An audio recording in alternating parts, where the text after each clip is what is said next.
how to make super cool leopard print bread. Let's see what's cooking. It's time for yoyomax12. Hello everyone, starting off with 2 3/4 cups of flour, 2 tablespoons plus 2 teaspoons of white sugar, half a teaspoon of fine salt, a teaspoon of instant dry yeast, and 1 cup of milk. Now you need to blend that together until it forms into a dough ball, and you can use a wooden spoon. In this case I'm using my stand mixer. I switched it over to a dough hook to do some of the kneading. Now the recipe asks for 1.5 tablespoons of butter to be added, butter that's at room temperature, and you have to blend it in. And my dough hook was not doing a good job at all. I started kind of spinning around the bowl. So I took it out, scraped down the bowl, and then just kneaded that butter in by hand. Now, in retrospect, I would probably recommend you add the butter in its melted form at the beginning with the milk and the rest of it, instead of adding it in at this point. I'm not quite sure what the point is of adding the butter in at this point. Now, regardless, you need to knead the dough until it's nice and smooth and elastic. Now you need to take this dough ball and cut it into 2 portions. The whole thing is about 1 pound 8 ounces, 684 grams. You need to cut off a 320 gram portion, which is 11 ounces. So what you end up with is 2 dough balls, one just slightly larger than the other. You're going to take the larger piece, you're going to put it in a greased bowl, cover it with plastic wrap, and put it somewhere warm to rise. Now what I do is I turn my oven on 350 for just about 30 seconds, shut it off, turn the oven light on, and I let my dough ball rise in the oven with the oven off. Now the other portion, this is what you're going to do. You're going to add 2 3/4 tablespoons of unsweetened cocoa powder and 2 teaspoons of milk. And you're going to blend that in. If my dough mixer did a better job, I would have done it with the mixer, because as you can see, this is really messy. However, you will knead it in. It takes a few minutes to knead all that cocoa powder in. And there you go, miraculously, through the magic of editing, you can see how this dough ball turns into a nice chocolate colored pieces of dough. Now you're going to take that chocolate dough ball and cut it roughly in half, with one piece slightly larger than the other. I'll put the dimensions as regards to weight in grams and in ounces in the description box below. Take the larger one, put it in a grease-lined bowl with plastic wrap, and put it in a warm place to rise until doubled. The remaining piece of chocolate dough, you need to tint it a darker color. Now the original recipe asks for dark cocoa powder. We don't have that here, so I used a couple of drops of Americolor Super Black food coloring that was purchased at the Hobby Lobby by my parents when they were in Florida for me, because we don't have that in stores here. And you're going to knead that in, and yes, this is also super messy. If you have gloves, wear them. I did manage to get this off of my fingers with lots of scrubbing and a little bit less skin when I was done, but it came off. So there is the final product. It's a nice smooth elastic ball of dough that's a lot darker than the original chocolate color. And then you're going to put this in a bowl that's been greased and cover it with plastic wrap and allow it to rise until it's doubled in size. And that's going to take about an hour, hour and a half. Once your dough has risen until doubled, remove it from the bowl, and you're going to divide it up into 7 pieces.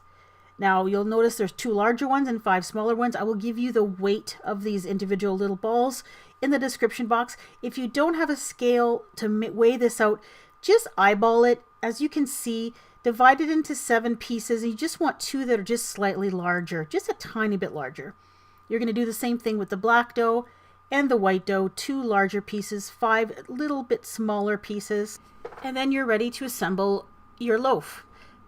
Take one of the brown pieces or the chocolate pieces, and you're going to roll it out until it's a kind of a flat oval shape. Once you get the oval shape that's nice and flat, roll it up from the long edge like you're making a jelly roll. Roll it all the way up, and then you're going to roll this between your fingers like you're making a Play-Doh snake until it is about the length of your bread pan. Then take a corresponding sized black piece, so you're going to use the large black piece for a large brown piece and a small black piece for a small brown piece.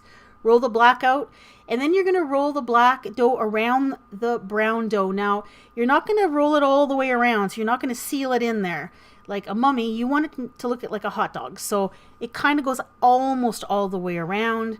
Just press it down so that it's nicely stuck together, And then you're going to roll out a corresponding sized white piece. And this one you're going to wrap all the way around and seal the edges. And you're going to do this for all 7 pieces, the 2 large and the 5 small. And this is what you'll end up with, these little sausage shapes. Then take each one of these little sausage shapes and then you're going to roll this out until it's about doubled in length. You want it to be about double the length of your bread pan. And once this is rolled out, cut it in half with a sharp knife, and then you're going to stack it into your bread pan. And you'll see here, when I pick one up, you can see those layers inside. You see how the black doesn't go all the way around? Now, when you're stacking these in the bread pan, try to stretch them out so they're all the same length, so the ends end up kind of in a straight line. You'll notice they don't fill up the whole bread pan. That's okay, because we're going to let this rise for an hour and a half until it's doubled in size. Cover it with some greased plastic wrap so it won't stick. Now, as you can see how it's kind of uneven on the ends because the dough pieces were different lengths. So just try to get them all the same length. And then you're going to take this and bake it at 350 degrees for about 30 minutes or so until it's nice golden brown. And when you tap it, it sounds like it's hollow. And what I like to do is like to brush it with a little bit of butter as soon as it comes out of the oven. And all that does is soften the crust up a bit. But that's optional. And you can see it's nicely browned all over. Let it sit in the bread pan for about 10 minutes. Then remove it and put it on a rack to cool completely. It's always best to cut bread when it's cool, and you'll have less moisture escaping from it that way. And here we go, the big reveal, cutting some slices of the leopard bread. First couple slices, not that impressive, but when you get into the loaf, you get some lovely, lovely leopard spots. And I was really, really happy with the way this turned out. It just looks spectacular, doesn't it? Now, this is a nice recipe because it only makes 1 loaf, which is great if that's what you want. The bread itself is very light and very airy, as you can see by the texture of it. You don't taste the chocolate flavor very much. If you just eat a brown spot, you will detect a tiny bit of cocoa flavor, but because it's unsweetened, it doesn't have like a chocolate bar kind of a taste to it. So really, you could use this bread for pretty much anything, sandwiches, you can eat it just on its own, or for toast or whatever you want to do. If you don't like the idea of having cocoa on your ham sandwich, then all you have to do is use brown food coloring instead. Now, I'm going to put some notes about where I found this recipe in the description box, so if you're interested, please go check that out. I have quite a few other breads on my bread playlist. If you want to see my panda bread, watermelon bread, or rainbow bread, all you have to do is click on your screen or look for the links in the description box below. If you click on the little cow kettle, it'll take you to my fun bread playlist. Also, if you're watching from YouTube, you'll have a little eye on your screen. You'll be able to click on that to take you to the playlist that way as well. Now, if you're watching somewhere other than YouTube and you want to see that magical description box I've been talking about, click on the YouTube icon on the bottom right of your screen. It'll take you to my channel. Bye-bye.